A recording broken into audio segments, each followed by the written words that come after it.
Today's debate on human rights abuses in Kashmir is one close to my heart. It's very personal for me. In the 1960s, my grandfather came to the West Midlands to work in the foundries, having left his home in Kashmir, and I still have family in the region, and that's what makes what's happening in Kashmir all the more painful.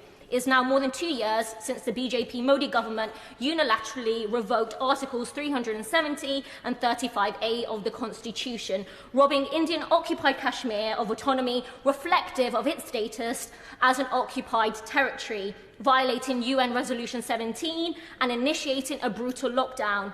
This has intensified human rights violations in the region, with widespread reports of torture, rape, extrajudicial execution, and illegal detention. In what is now the largest military occupation in the world, internet connection was cut off, political leaders, activists, and journalists were arrested.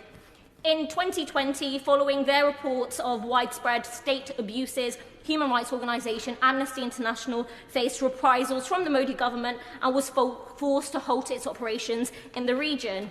These repressive actions have been mirrored in how the Indian government has cracked down on the largest protests in world history, led by tens of thousands of farmers, how it has unlawfully detained British Sikhs in India, such as Jagtar Singh Johal, and how it attempted to have 3 British Sikhs from the West Midlands extradited, only for Westminster Magistrates Court yesterday to rule that there wasn't evidence to justify it.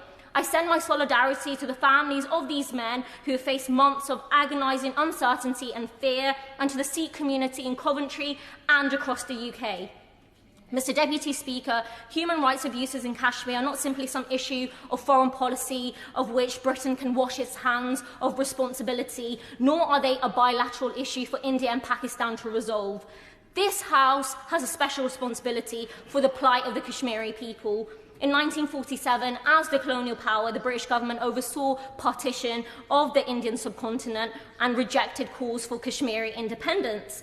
That decision laid the groundwork for the oppression we see in Kashmir today. But far from standing up to the Indian government for its violations of human rights and international law, this Conservative government would rather cozy up to Prime Minister Modi, would rather refuse to speak out, and once again demonstrate moral cowardice that shames this House.